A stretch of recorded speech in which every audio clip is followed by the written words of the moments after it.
요즘 우리는 계속해서 이 예수님의 12제자들에 대해서 살펴보고 있는데 오늘은 7번째 인물인 도마에 대해서 살펴보려고 합니다. 사람마다 그 사람이 가지고 있는 이미지가 있고 또 색깔이 있지 않습니까? 예를 들면은 전두환 하면은 50 이렇게 단어가 즉각적으로 그 머리에 입력되는 이런 현상입니다. 박정희 하면은 경제성장, 10월 유신, 새마을운동 이런 걸로 그 이미지화가 되는 이런 이치입니다. 이순신 장군 그러면 즉각적으로 거북선이 떠오릅니다. 그분이 태어나서 죽을 때까지 거북선만 만들다가 끝낸 것도 아닌데 그럼에도 불구하고 이순신 장군 하면은 한마디로 그분의 삶 전체를 요약할 수 있는 것이 사실입니다. 성경의 인물 가운데 에녹이라고 있습니다. 이분은 무려 365년을 살다가 간 인물인데 그런데 성경은 그의 삶을 딱 한 줄로 요약합니다. 그는 하나님과 동행한 사람이었더라. 이렇게 요약이 됩니다. 이것과 마찬가지로 오늘 본문의 주인공인 도마는 어떻게 요약이 됩니까? 도마를 설명하면 항상 꼬리표처럼 따라붙는 것이 의심이라는 단어입니다. 의심 많은 도마. 이처럼 각 사람들마다 그 사람이 살아온 그 세월을 한마디 혹은 한 단어로 이렇게 압축해서 함축적으로 묘사하고 설명할 수 있다면 저는 오늘 여러분들에게 이런 질문을 던지고 싶습니다. 여러분은 지나온 여러분의 삶을 압축하고 요약하면 어떤 단어로 규정 지으실 수가 있습니까? 혹시 지나온 여러분의 삶이 탐욕, 지나온 여러분의 삶이 게으름, 위선 이런 부정적인 단어로 압축되는 불행한 일이 없기를 바랍니다. 설령 우리 과거가 그러한 단어로 규정 지을 수밖에 없는 초라한 형편이다 할지라도 날마다 새롭게 해주시는 예수 그리스도를 경험하심으로 말미암아 우리의 삶에 따라다니는 꼬리표가 신선하고 아름다운 그런 요약으로 우리 인생이 결론 맺어지게 되기를 우리는 원하고 있습니다. 오늘 우리가 살펴볼 이 도마를 제가 성경을 쭉 점검을 해보니까 이 도마 역시도 2주 전에 살펴본 빌립하고 유사한 점이 많습니다. 도마에 대한 기록이 거의 없습니다. 요한복음에 딱 3번 등장합니다. 그리고 도마도 역시 빌립과 마찬가지로 이 3번의 등장이 전부 다 부정적이에요. 도마를 묘사하는 이 3군데의 말씀을 보면은 그가 얼마나 염세주의자였고 그가 얼마나 부정적인 생각을 가지고 있었는지를 3군데에서 다 보여주고 있습니다. 오늘 이 도마가 등장하는 이 3군데의 말씀을 하나하나 살펴보면서 하나님께서 우리에게 주시는 교훈들을 생각해 보고자 합니다. 도마가 첫 번째로 등장하는 성경은 요한복음 11장입니다. 이 요한복음 11장의 배경은 이렇습니다. 예수님께서 예루살렘에서 복음을 전하고 계시는데 사람들이 호의적이지 않습니다. 호의적이지 않는 정도가 아니라 예수님이 복음 전하는 것을 굉장히 불쾌하게 생각하고 방해를 합니다. 급기야는 예수님을 향하여 이 유대인들이 돌을 들어 치려고 하는 이런 참담한 짓을 저지릅니다. 그 험악해진 분위기를 예수님께서 피하시기 위하여 제자들과 함께 강을 건너서 베단이라고 하는 곳으로 피신해 가십니다. 그렇게 주님이 베다니 지방에 머물고 있는데 그 피신해 온 예루살렘 근처에 예수님이 베레아 지방으로 피신해 가셨는데 베다니라는 곳에서 전갈이 오기를 절친한 관계인 나사로가 지금 죽어가고 있다는 겁니다. 이틀을 베레아 지방에서 더 머무셨던 예수님이 이제 강 건너 다시 유대 땅으로 가서 그 죽은 나사로를 살려주는 그 내용이 요한복음 11장의 내용입니다. 그런데 제가 이 요한복음 11장의 말씀들을 묵상하는 가운데 이 11장 안에 3 부류의 사람이 등장하고 있는 것을 발견하게 됐습니다. 이것들을 살펴보면요, 첫 번째 부류의 사람들은 바로 제자들입니다. 이 제자들은 어떤 부류로 분류할 수 있는가 하면은 예수님께서 이제 그 나사로를 도와주시려고 제자들에게 이제 다시 유대로 들어가자 그렇게 말씀하시니까 제자들이 8절에서 이렇게 반응합니다. 제자들이 말하되 랍비여 방금도 유대인들이 돌로 치려 하였는데 또 그리로 가시려 하나이까. 이런 유형은 어떤 유형입니까? 이 첫 번째 부류인 제자들은 어둡고 나쁜 과거의 기억에 사로잡혀 있는 종류의 사람들이다, 이렇게 분류할 수가 있겠습니다. 과거에 경험한 강한 부정적인 경험이, 과거에 경험한 핍박받았던 그 큰 자극이 자기 인생의 올무처럼, 족쇄처럼 자기를 방해하고 있다는 겁니다. 지금 예수님은 진취적이시잖아요. 예수님은 죽은 사람을 살려주러 가는 큰 일을 계획하는데 제자들이 말립니다. 왜? 과거에 경험한 그 상한 마음이 치료가 안 되고 있는 것입니다. 이런 부류의 사람들은 밝은 미래를 향해 달려가지를 못해요. 과거에 내가 아픔을 경험했다는 거죠. 사람들이 나 무시하더라는 거예요. 애를 써보는데 안 되더라는 것입니다. 그래서 맨날 떠드는 말은, 나는 상처가 너무 많아서, 나는 어릴 때부터 부모가 내게 상처를 너무 많이 줬어, 나는 이런저런 과거의 상처 때문에 나는 꿈을 품을 수 없습니다, 이런 이야기를 합니다. 이런 생각이, 이런 말이 얼마나 엉터리라는 걸 우리는 성경의 요셉을 보면 다 알지 않습니까? 세상에 요셉만큼 과거에 그 끔찍한 상처가 많았던 사람이 어디 있습니까? 여러분 가운데 나는 상처가 많아서 꿈을 품을 수 없어, 난 과거에 여러 아픔을 경험했어라고 생각하시는 분 대답해 보세요. 아무리 상처가 많아도 17살 때 여러분 형제들에 의해서 인신매매 당해서 외국으로 끌려가 본 적 있습니까? 아무리 상처를 많이 당했다 하더라도, 아무리 사람들에게 상처를 받았다 할지라도 그 어린 사춘기 시절에 강간 미수범이라는 누명을 쓰고 감옥에 가본 적이 있으세요?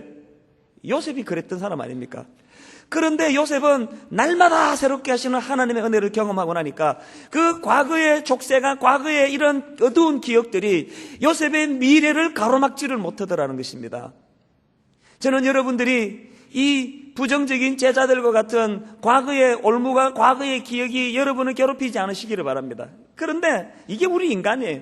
지난주 제 설교를 한번 떠올려 보세요.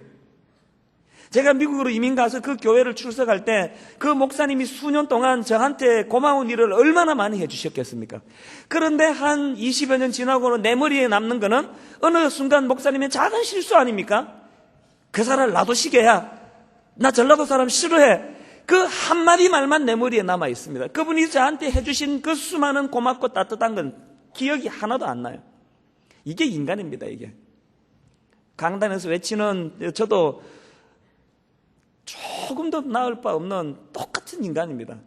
그러다가 보니까 날마다 상처만 쌓이고, 남이 내게 해준 일, 여러 가지 사랑받고 살았던 기억, 그건 다 흘려버리고, 나는 못해, 나는 안 돼, 나는 핍박받았던 사람이야. 이게 제자들과 같은 부류의 사람입니다. 여러분 혹시 지그지글러라는 사람을 들어본 적이, 무슨 애 이름을 이렇게 뜨신지 모르겠는데 이름이 지그지글러십니다. 이분은 이 벼룩 훈련을 연구해낸, 벼룩 훈련법을 연구해낸 사람입니다. 하여튼 살다 보면 이상한 사람들이 많이 있습니다. 이 사람은 벼룩을 어떻게 훈련을 시켰냐 하면, 벼룩 하면은 여러분 이 놀라운 점프력 아닙니까?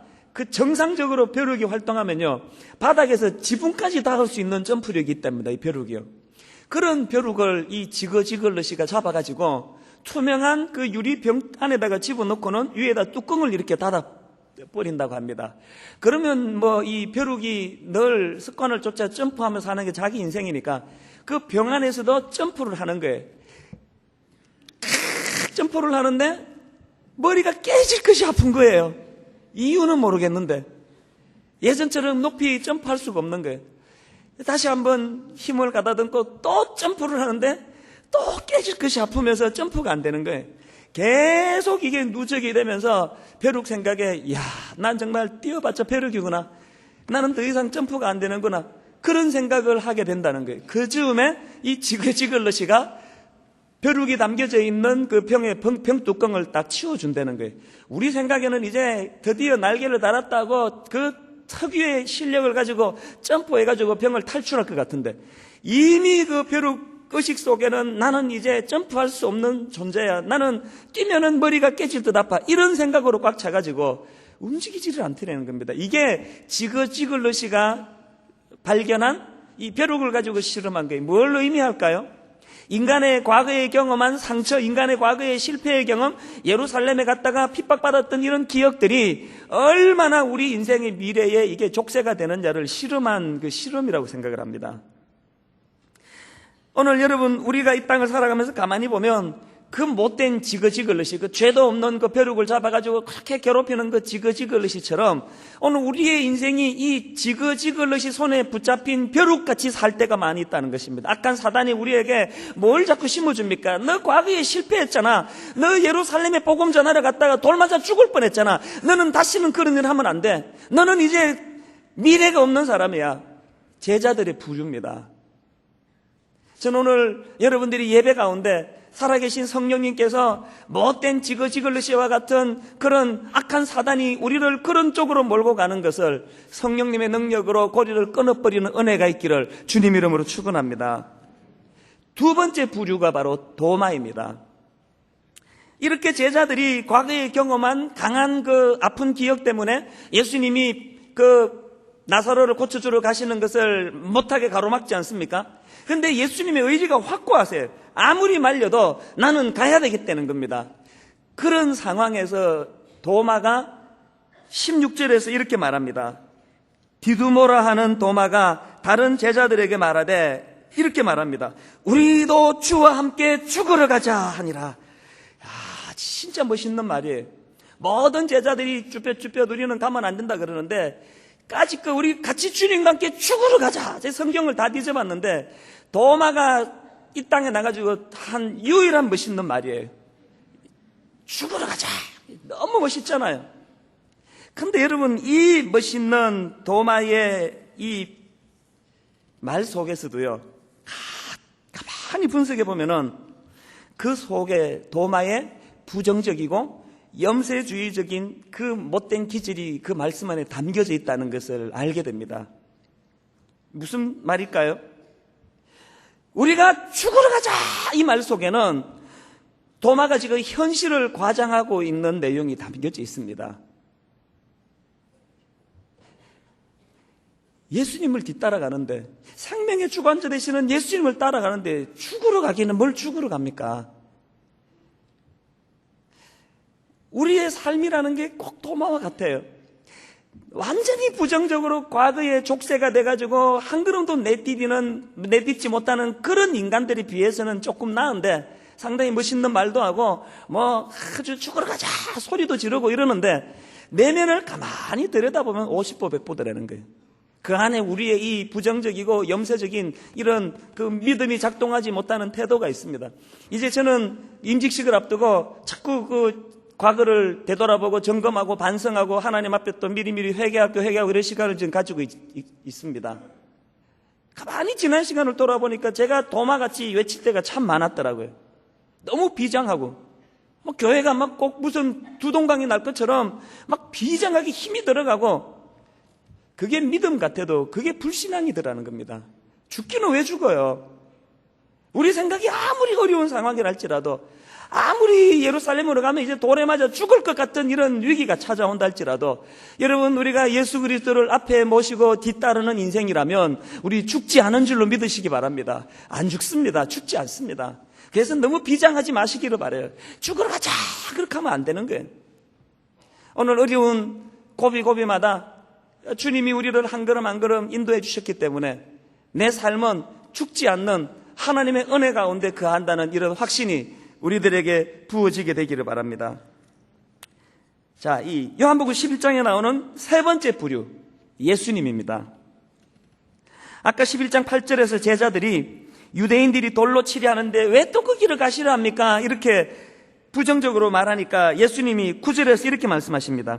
예수께서 대답하시되 낮이 12시가 아니냐? 사람이 낮에 다니면 이 세상의 빛을 보므로 실족하지 아니하고 밤에 다니면 빛이 그 사람 안에 없는 거로 실족하느니라.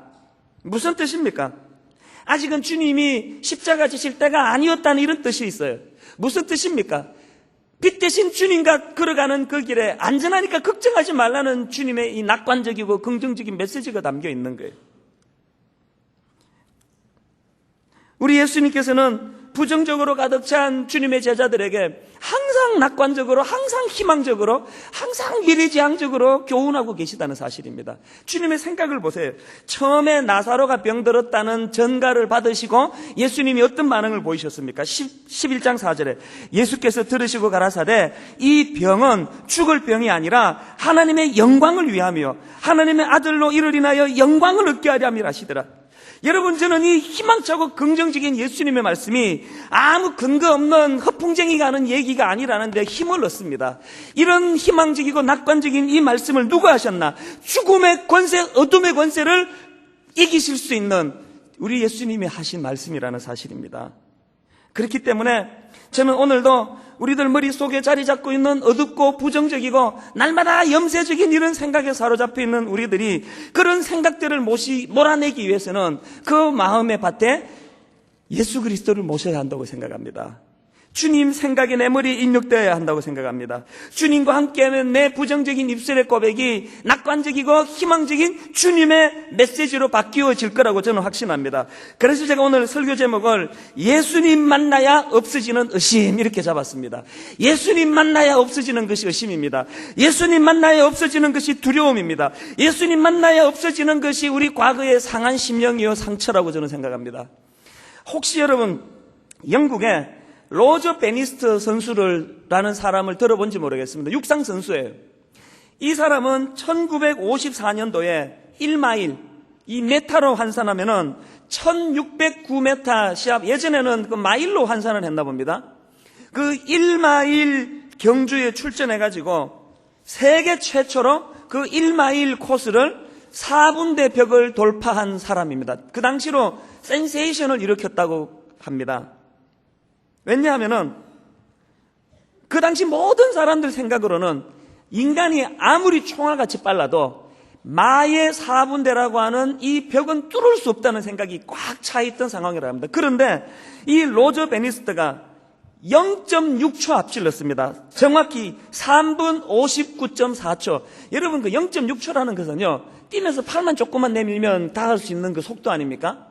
그런데 이게 뭘 상징적으로 의미합니까? 그냥 획하는 0.6초에 불과하지만 이 로저 베니스트라는 선수가 마의 4분대 벽을 깨는 쾌거를 이루었다는 겁니다.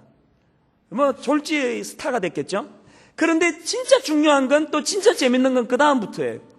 이렇게 로저 베니스트 선수가 그 마의 4분대 벽을 깨자마자 그 다음에 이곳저곳에서 육상 선수들이 4분대 벽을 다 돌파하기 시작하더라는 것입니다. 여러분 이게 뭘 의미할까요? 없던 능력이 갑자기 생겼을까요? 이게 뭘 의미하는가 하면은 모든 사람들 의식 속에 우리는 4분대, 마의 4분대를 돌파할 수 없다는 생각으로 이게 정설이 되어 있던 그 상황에서는 또 그렇게 산다는 겁니다. 그런데 로저 베니스트라는 그 선수가 그 인간의 고정관념을 깨트림으로 말미암아 많이도 아니에요. 0.6초로 그걸 깨트리고 나니까 사람들 의식 속에 그게 마의 4분대가 아니었다는, 깰 수 있다는 겁니다.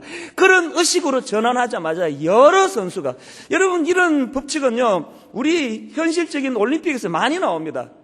도저히 깰 수 없는 것 같은 기록을 하나 깨고 나면은 이건 진짜 더 이상 못 깰 거면 4년 뒤에 또 깨고 또 깨고 이게 기록입니다. 그렇기 때문에 우리는 그 지그지글러시의 병 속에 남겨져 있는 벼룩처럼 살지 않아야 된다는 거예요. 우리는 예수님의 이 요한복음 11장에 나오는 예수님의 제자들처럼 날마다 과거의 그 상한 기억 속에 머물러 있어서 안 된다는 사실입니다. 오늘도 영적인 로저 베니스트 선수라고 할 수 있는 우리 예수님께서 우리에게 낙관적이고 희망적인 메시지를 던져주신다면 아멘으로 그것을 받으시기를 바랍니다. 아멘으로 그것을 받을 때에 내 생각에 할 수 없었고 나는 그렇게 할 수 없다고 생각하던 모든 연약한 것들이 다 허물어지게 될 줄로 믿습니다. 자, 이렇게 첫 번째 등장하는 요한복음 11장을 살펴봤고요. 또 큰 두 번째로 도마가 성경에 등장하는 두 번째 성경 구절이 있는데 그것이 바로 요한복음 14장입니다. 이 요한복음 14장에서도 도마의 비관주의적인 그 태도를 그대로 엿볼 수가 있습니다. 이 구절 속에는요, 지금 예수님께서 이제 십자가를 앞에 놓고 붙잡히시기 직전에 제자들에게 전 눈물의 그 고별, 연설이라고 할까요? 설교라고 할까요? 그 눈물의 그 이별의 메시지를 지금 전하고 계십니다. 이렇게 마무리를 하십니다. 요한복음 14장 2절부터 4절까지 화면을 보시면서 우리 한 목소리로 같이 읽어보시면 좋겠습니다. 요한복음 14장 2절부터 4절까지 같이 읽습니다. 내 아버지 집에 거할 곳이 많도다. 그렇지 않으면 너희에게 일렀으리라. 내가 너희를 위하여 처소를 예비하러 가노니 가서 너희를 위하여 처소를 예비하면 내가 다시 와서 너희를 내게로 영접하여 나 있는 곳에 너희도 있게 하리라. 내가 가는 곳에 그 길을 너희가 알리라. 이렇게 주님께서 제자들에게 권면하시니까 그 말씀을 탁 받아가지고 도마가 5절에서 이렇게 응수합니다. 도마가 가로되 주여 어디로 가시는지 우리가 알지 못하거늘 그 길을 어찌 알게 삼나이까. 여러분 이 구절에서도 도마의 독특한 비관주의적인 태도가 엿보이지 않습니까? 가만히 한번 보세요. 지금 예수님께서는 십자가를 앞에 두시고 제자들과의 그 이별을 앞에 놓고 그것들을 뭘로 승화시킵니까? 긍정적이고 낙관적이고 잠시 헤어짐은 있지만 십자가의 고통이 잠시 있지만 이것이 끝이 아니라는 거예요. 내 이 십자가의 의미는 영원한 하나님 나라를 예비하여 너희들과 함께 동거할 공간을 내가 예비하러 간다. 조금만 참고 기다려라.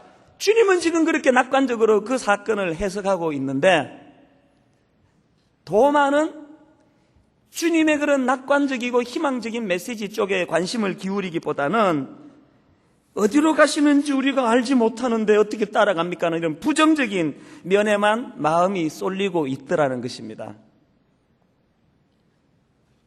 도마가 이런 부정적인 쪽에 마음이 쏠리고 있으니까 예수님이 전해주시는 낙관적이고 희망적인 메시지가 귀에 들어오지를 않습니다. 여러분 오늘 21세기에 도마 크리스찬들이 얼마나 많습니까?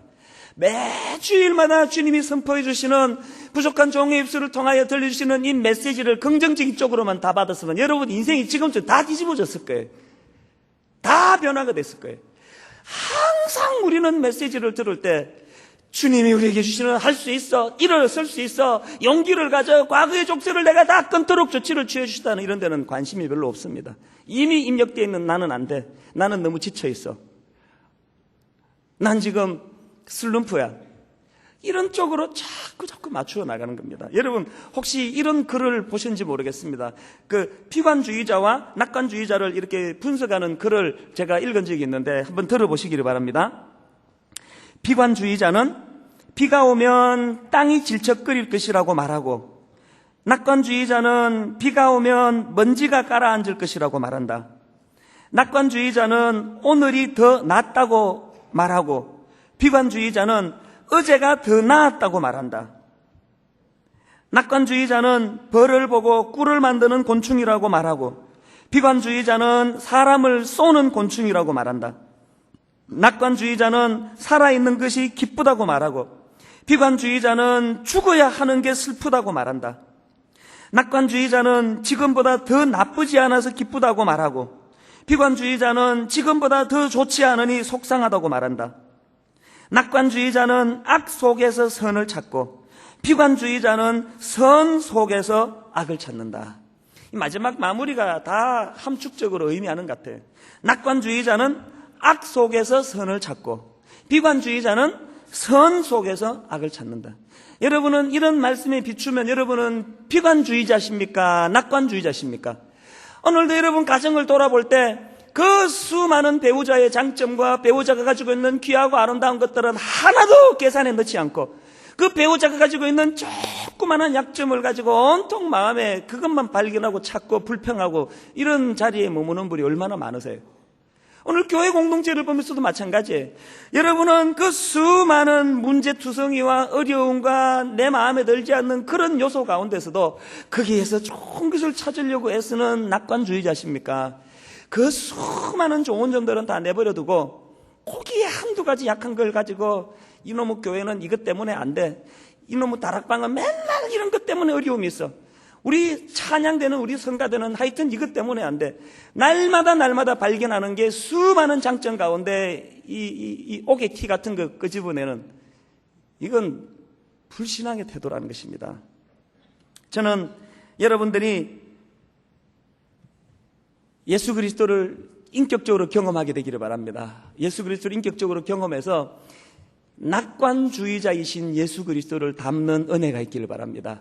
수많은 부정적인 요소, 심지어는 그 고통의 십자가마저도 이런 낙관적이고 희망적인 메시지로서 승화시킬 수 있는 그 주님의 성품이 우리에게 부어지게 되기를 주님 이름으로 축원합니다.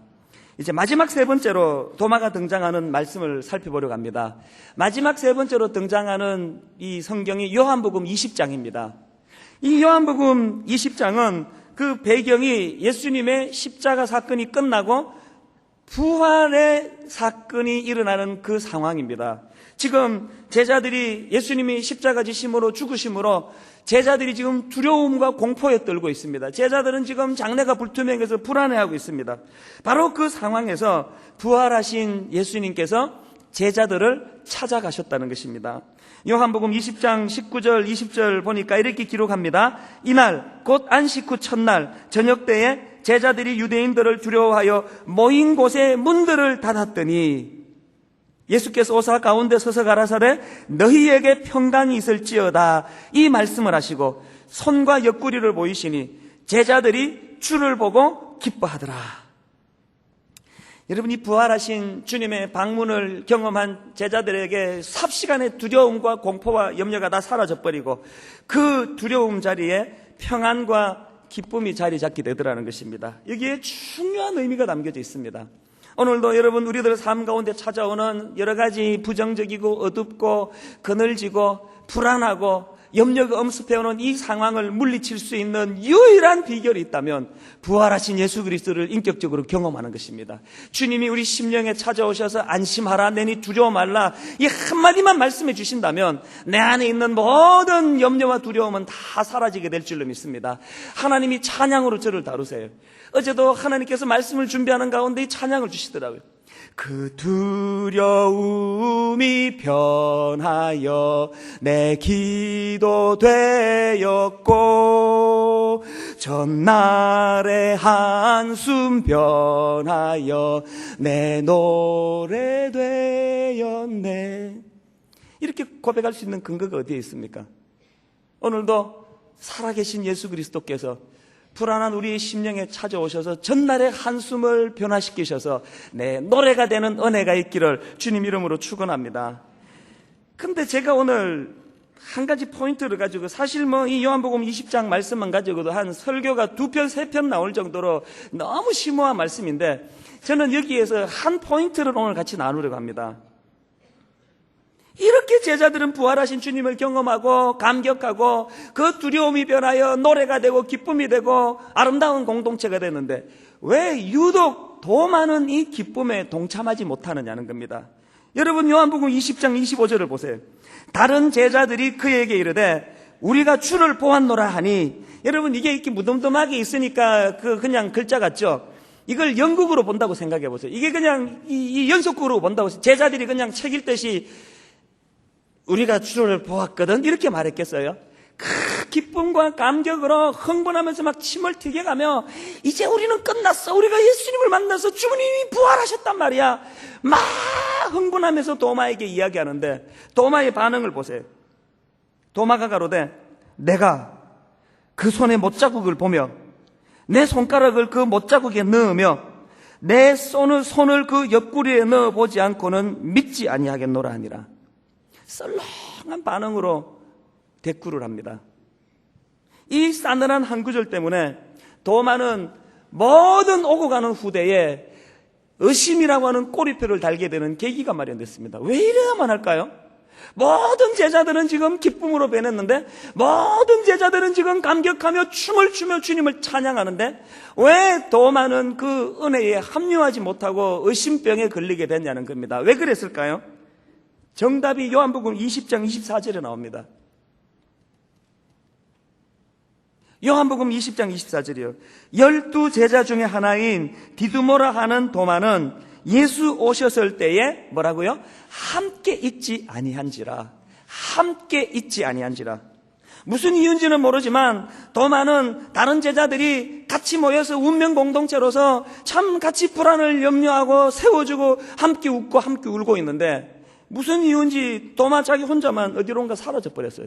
그래서 주님이 나타나신 그 순간에 그 공동체를 이탈해가지고 엉뚱한 곳에 가 있었다는 것입니다. 그리고 그 도마의 공동체 이탈이 도마로 하여금 의심병에 걸리는 원인 제공을 했다는 것입니다. 굉장한 의미가 여기에 담겨 있다고 생각합니다. 여러분, 오늘도 주님께서는 교회 공동체를 통해서 말씀하고 계시다는 사실입니다. 오늘도 주님은 교회 공동체가 함께 예배할 때에 교회 공동체를 통해서 주님은 은혜의 통로로 삼아주신다는 것입니다. 물론 개인도 만나주십니다. 나중에 도마의 의심병을 치료해 주시는 주님의 은혜를 생각해 보면은 개인적으로도 치료가 있고 개인적으로도 역사가 있는 게 사실입니다만, 그러나 정말 중요한 건 은혜의 통로는 공동체를 통해서 이루어진다는 것입니다. 교회가 병들지 않도록 기도해야 되는 이유가 여기에 있습니다. 여러분, 지난 특세 같은 이런 특별한 기간에 너무너무 안타까운 마음이 있어요. 동참하지 못하는 사람들이 있어요. 왜 그런지 이유를 모르겠습니다만, 교회 전체가 은혜의 도가니로 들썩들썩거릴 때 그 대열에 동참하지 못하는 도마 같은 분들은 꼭 영적으로 병이 들더라는 것입니다. 그렇기 때문에 교회를 살려야 합니다. 요즘 우리가 예배 마지막 시간에 부르는 그 창조의 아버지 속에, 교회는 승리하리. 주님은 교회를 통해서 일하시고, 주님은 교회를 통하여 승리하기를 원하신다는 겁니다. 그 말을 다른 말로 뒤집으면, 오늘도 사단은 교회를 향하여 무서운 공격이 이루어지고 있다는 말과 똑같습니다.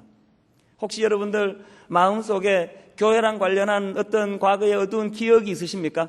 교회에 믿고 온 마음을 들였다가 인간적으로 상처를 받은 분 계십니까? 지글러시 안에 잡혀있는 벼룩과 같이 늘 거기가 여러분의 족쇄가 되지 않기를 바랍니다. 주님의 은혜 십자가를 경험하신, 부활하신 주님을 경험하여 여러분 이제 새로운 교회 공동체를 향하여 힘있게 뻗어나가셔야 합니다. 은혜 받았으면 그 은혜가 삶 속에 역사해야 된다는 겁니다. 이런 맥락에서 저는 여러분들에게 한 두 가지 부탁을 드리고 싶습니다. 첫 번째로요, 사역 축제에 동참해 주십시오. 여러분, 들어오실 때 책자를 받으셨을 것입니다.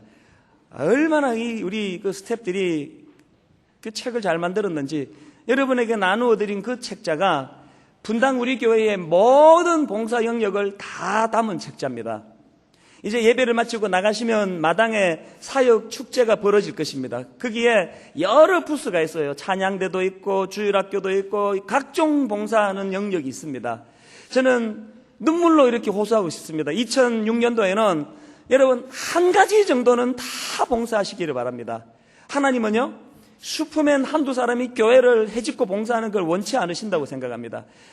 모든 성도들이 백지장을 맞드는 이런 마음으로 이 교회 공동체를 잘 세워나가기 위하여 애쓰는 그런 결단이 있을 때 이 교회가 건강한 교회가 될 줄로 믿습니다.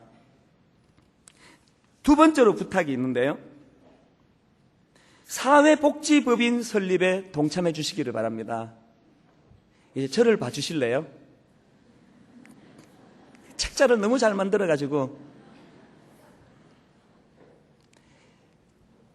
우리는 다음 수요일 날 이제 위임 목사를 세우는 절차를 앞두고 있습니다. 이게 지금 무슨 의미인가 하면은요, 정식으로 제가 법적으로 임시 목사입니다. 그래서 이제 1년에 한 번씩 노회가 재임명을 해줘야지 목회를 할 수 있는 이런 임시 목사입니다. 작년에 장로님들이 세워지면서 노회에서 여러 번 권면했습니다. 이제 장로가 세워졌으니까 위임 목사 임직식을 받아야 된다고. 제가 지금까지 계속 사양해 왔습니다. 왜 사양했느냐? 위임 목사로서의 어떤 상징적인 의미가 제 마음에 와닿기 전에는 나는 분당 우리 교회 위임 목사로 세움받을 자격이 없다는 생각이에요. 그렇게 한 1년 가까이를 끄니까 이제 이번에는 노회에서 거의 압력에 가까운 이런 그 협박에 가까운 압력이 들어와가지고 이제 거기에 또 순종하는 마음으로 이제 하기로 하고, 2달 전에 이제 수요 예배 때 여러분들이 그걸 가결해 주셔서 이제 오는 수요일 날 위임 예배를 드리게 됩니다. 저는 요즘 참 많은 생각을 합니다. 교회는 명분입니다.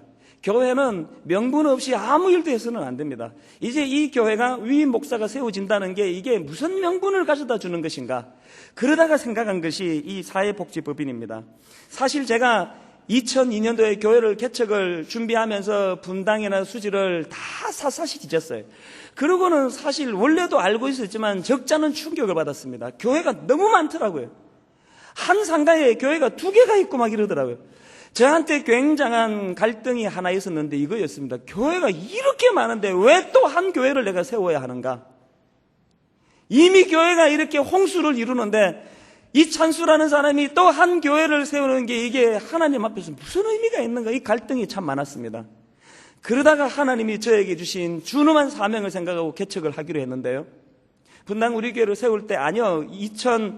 1990년도에 제가 미국 이민을 정리하고 한국으로 와서 교회에 대한 꿈을 가질 때 하나님이 저에게 주신 소명이 있었다면 분당 우리 교회의 존재 이유 중에 하나가 오늘 이 지역사회를 섬기고 지역사회를 돌보는 일이라는 겁니다. 그래서 예수님 믿는 사람들에게만 칭찬 듣는 교회가 아니라 하나님 알지 못하는 세상 사람들에게도 인정받는 교회를 만들자. 이게 우리 분당 우리 교회의 개척 초기의 꿈이었습니다.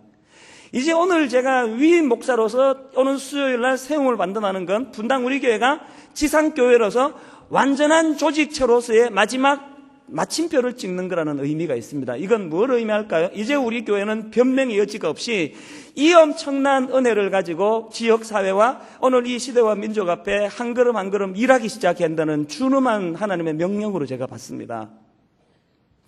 그래서 제가 하나님 앞에 기도하다가 이번에 목사 위임을 기념해서 사회복지센터를 세워야 되겠다. 사회복지법인이 필요합니다. 왜냐하면 교회가 구제하고 일한다는 거하고 법인이 일한다는 건 그 무게가 다릅니다. 사람들의 인식도 다르고 정부의 후원도 다르고. 그래서 알아보니까 사회복지법인을 세우는데 한 3억 정도의 시드머니가 필요하다는 겁니다. 제가 오늘 수요일 날 하나님 앞에 목사로 위임받으면서 1,000만 원을 하나님께 헌금하기로 했습니다. 이 1,000만 원은요, 제가 현재 쓸 수 있는 전 재산에서 한 100만 원이 하여튼 한 900만 원 있는데 1,000만 원 합니다. 다 드리는 거예요. 제 마음에는 이런 생각이 어릴 때부터 있었습니다. 왜 장로님, 권사님, 안수집사님은 임직 갈 때 다 돈 내고 하는데 목사는 왜 임직 가면은 돈 받고 하나? 차도 사주시고 어떤 부자 교회는 뭐 집도 사주시고 이제 뭐 워낙 유능하니까 이제 그걸로 이렇게 뭐 잡아놓겠다는 그런 뜻인지 모르겠습니다만 사실 또 저는 분당 우리 교회에서 분에 넘치게 저를 대우하고 섬기기 때문에 부족한 게 하나도 없어요. 통장에 돈이 뭐 이렇게 남아있을 정도니까 제가 이걸 가지고 하나님 앞에 드림으로 시드머니를 해야 되겠다 생각했습니다. 자, 오른손이 하는 일을, 이쪽이네요. 오른손이 하는 일을 왼손이 모르게 해야 되는데 제가 왜 지금 오른손이 하는 걸 여러분에게 알릴까요? 오른손이 하는 일을 왼손이 모르게 하는 것도 예수님의 가르치지만 오른손이 하는 것을 적극적으로 왼손에게 알려가지고 왼손도 그 좋은 일에 동참하게 하는 것도 주님의 뜻이라고 믿습니다. 저 3억이 없거든요. 여러분 같이 동참해 주시기를 바랍니다. 이제 오늘서부터 올 연말까지 마음의 감동이 강제로 헌금 주머니 안 돌립니다. 마음에 감동이 있는 분들, 이런 일을 위하여 예배해 놓으신 어떤 헌금이 있으시다면 우리 시드머니로 한 3억 정도를 마련하자고요. 아까 1부 예배 마치고 정치하시는 분이 다녀가셨어요. 이분 얘기가 자기는 교회를, 이게 우리 교회에서 나온 게 몇 번이 이게 다래요. 교회를 보면은 너무 탐욕적이고 너무 교회는 폐쇄적이고 그래서 교회에 대한 굉장히 나쁜 인식이 있었다는 겁니다. 분당 우리 교회 와가지고 그런 인식이 깨져가고 있어서 너무 좋다고 저한테 와서 그런 얘기를 하시더라고요. 이제 우리 해야 됩니다. 우리의 이 부정적인 이미지가 복음을 지금 가로막고 있습니다. 그래서 오늘 수요일 날 그저 인간적인 행사 하나 끝내고 무슨 하나님 앞에 의미가 있습니까? 다시 한번 제가 공적으로 선언합니다만 어떤 선물도 받지 않습니다. 여러분 저를 좀 괴롭히지 말아주세요. 그거 옥신각신하는 게 생각보다 피곤한 일입니다. 어떤 선물도 공식적으로 받지 않습니다. 내 목사님한테 은혜 받은 거가 많은데요. 복지기금 마련의 헌금으로 여러분 10,000원이든 설렁탕 한 그릇 값이든 교회는 의미 없이 일하면 안 되는 것입니다. 교회는 명분을 잃으면 다 잃게 되는 것입니다. 이번에 이 임직 시기 분당 우리 교회의 명분을 살리는 은혜가 있기를 바랍니다. 제가 지난주 중에 이런저런 생각을 하면서 저랑 가까운 어떤 교회를 들어갔더니 그 교회에 이런 멋있는 그 문장이 하나 있더라고요. 이렇게 돼 있습니다.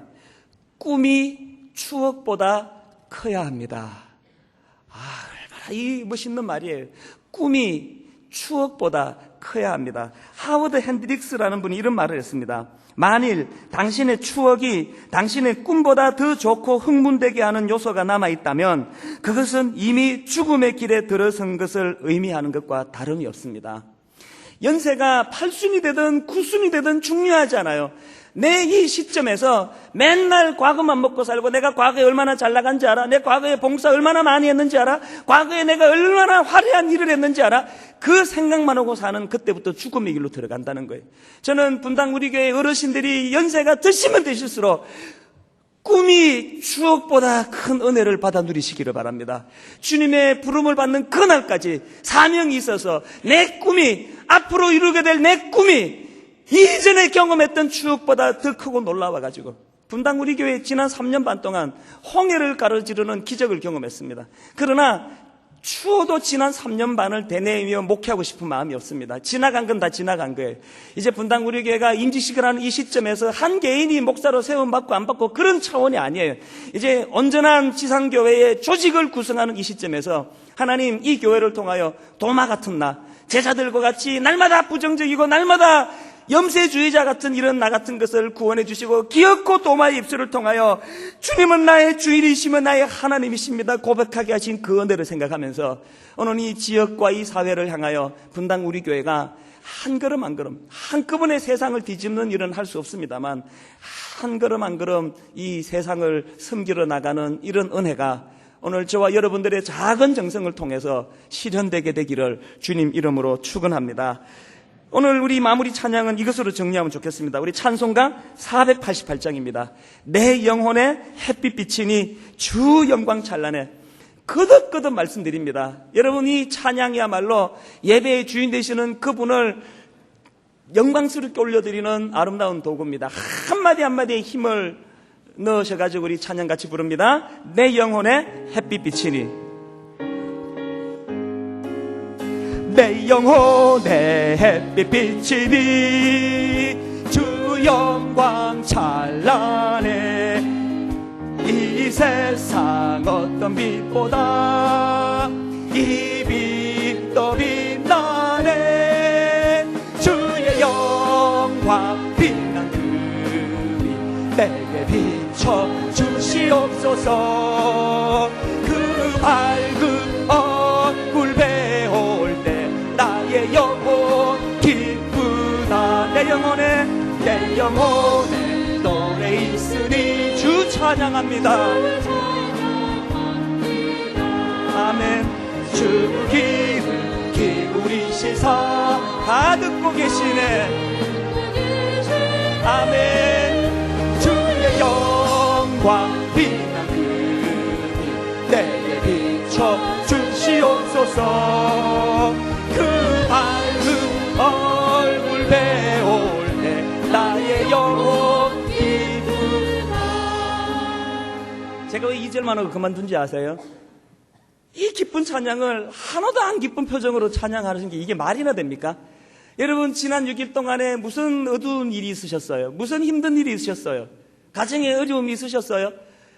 복음은 그것들을 다 지워주는 능력인 줄로 믿으시기 바랍니다. 우리 다 자리에서 일어나셔서 이게 가사가 있으니까 부르는 것이 아니라 복음의 능력, 성령의 기름 부으심으로 이 찬양의 가사가 내 심령에 그대로 이루어지기를 갈망하면서 우리 힘있게 같이 찬양합니다. 다시 한번 찬양합시다. 내 영혼에 햇빛 비치니 내 영혼에 햇빛 비치니 주 영광 찬란해 이 세상 어떤 빛보다 이 빛 더 빛나네 주의 영광 빛난 그 빛 내게 비춰 주시옵소서 그 밝은 얼굴 배울 때 나의 영혼 기쁨 내 영혼에 노래 있으니 내 영혼에 노래 있으니 주를 찬양합니다 주 귀를 기울이시사 다 듣고 계시네 영광 빛난 그 빛 내게 비춰 주시옵소서. 그 밝은 얼굴 배울 때 나의 영혼 기쁘나 내 영혼의 봄날 되어서 주 함께 하실 때 주 함께 하실 때 그 평화 내게 깃들고 주의 꽃빛 아멘. 주의 영광 빛난 그 빛 내게 비춰 주시옵소서. 주 밝은 얼굴 배울 때 나의 영혼 기쁘다. 내 영혼에 희락이 내 있고 영혼에 희락이 있고 아멘. 그 소망 넘치네. 주 예수 복을 주시고 또 내려주신 아멘. 주의 영광 빛난 그 빛 내게 비춰 주시옵소서. 그 밝은 얼굴 배울 때 나의 영혼 주의 영광 빛난 그 빛 주의 영광 빛난 그 빛 내게 비춰 주시옵소서. 주시옵소서. 아멘. 그 밝은 얼굴 배울 때 나의 영혼 기쁘다. 새로운 힘을 주시는 주님이요, 내 안에 있는 부정적인 생각을 몰아내 주시는 주님이요, 과거의 족쇄에 매여가지고 지그지글르시에 잡힌 그 벼룩처럼 살 수밖에 우리 인생을 오늘도 새로운 소망으로 인도하시는 그 주님 앞에 힘을 내어 한번 같이 기도합니다. 합심해서 기도할 때 하나님, 내 모든 어두운 족쇄를 다 끊어주시고 힘있게 달려나가는 은혜가 이 순간 일어나게 해주시기 원합니다. 같이 기도하겠습니다. 살아계신 하나님 아버지, 오늘도 내 영혼에 주님의 빛이 비춰지게 해주시니 감사합니다. 주님, 내 영혼에 주님 주시는 은혜가 부어지도록 도와주시기를 원합니다. 주님의 영광 오늘도 내 삶 속에 아버지여 부어짐 받도록 도와주시옵소서. 내게 비춰주시옵소서. 내게 조명하여 주시옵소서.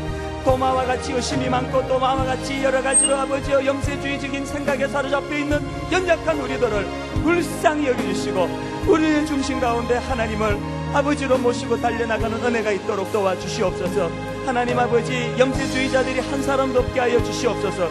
비관주의자들이 한 사람도 없도록 도와주시옵소서. 오늘도 수많은 어려움 가운데서도 하나님의 은혜와 능력을 가지고 달려나갈 수 있도록 주님 도와주시기를 원합니다. 살아계신 하나님 아버지, 오늘 하나님의 은혜와 하나님의 크신 능력이 우리들 삶 속에서 실현되도록 인도하여 주시기를 원합니다. 하나님 아버지, 함께하여 주시옵소서. 살아계신 하나님 아버지, 오늘 주신 말씀 마음에 새기며 도마처럼 그 제자들처럼 과거의 실패의 자리에 머물지 않도록 인도하여 주시옵소서. 하나님, 꿈이 추억보다 큰 존재가 되게 하여 주시옵소서. 남아있는 우리의 삶이 지나온 우리의 세월들보다 훨씬 윤택하고 값진 은혜의 자리가 되도록 인도하여 주시옵소서. 예수님 이름으로 기도드립니다. 아멘. 우리 3주 연속 우리 찬양을 부르고 있습니다. 이 시간 찬양 부를 때 하나님의 은혜가 임하기를 바랍니다. 지존하신 주님 이름 앞에와 창조의 아버지를 연속해서 같이 부르고 예배를 마치겠습니다. 지존하신 주님 이름 앞에 모두 무릎 꿇고 다 경배해. 거룩하신 주님 보좌 앞에 엎드려 전하세. 예수는 그리스도, 예수는 그리스도, 예수는 주, 예수는 주, 하나님의 영으로 경배드리니. 지존하신 주님 이름 앞에, 지존하신 주님 이름 앞에 모두 무릎 꿇고 다 경배해. 거룩하신 주님 보좌 앞에 엎드려 예배의 주인 되신 주님을 이렇게 선포하며 찬양합니다. 예수는 그리스도, 예수는 주,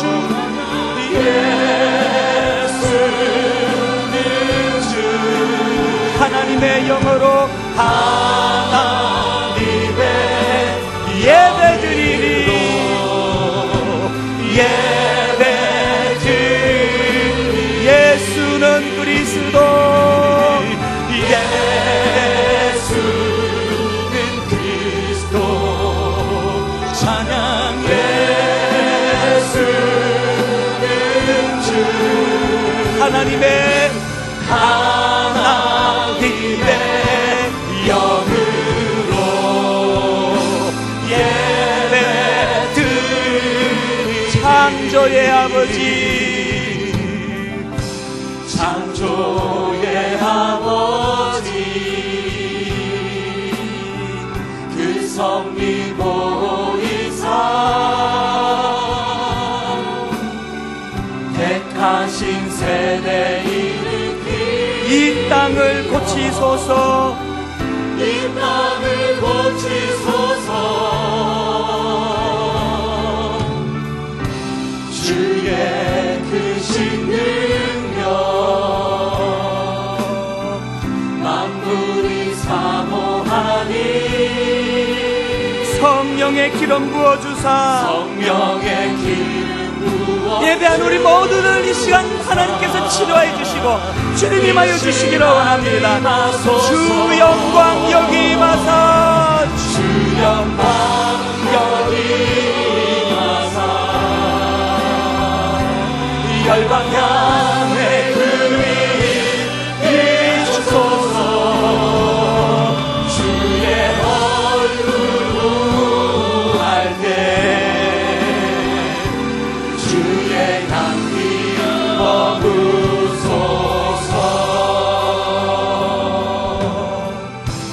열방의 통치자 세상이 보리라. 신실한 주의 약속으로 신실한 주의 오늘도 우리는 믿습니다. 교회는 승리하리, 교회는 승리하리. 아멘. 우리 돌아보사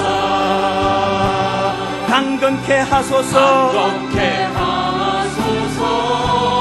연약함 모두 벗어지고 연약함 모두 벗어지고 승리케 하옵소서. 승리케 하옵소서. 아멘. 주여 아멘. 주 영광 여기 임하사 열방 향해 그 빛 비추소서. 주의 얼굴 구할 때 주의 향기 머무소서.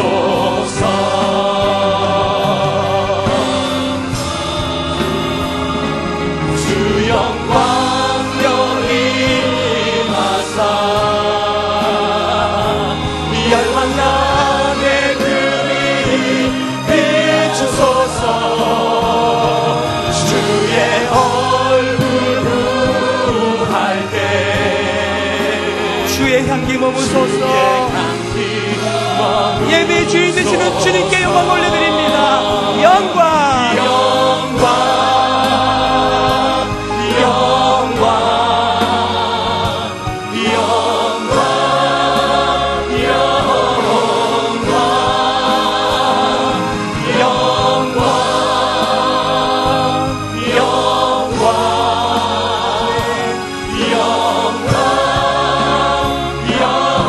영광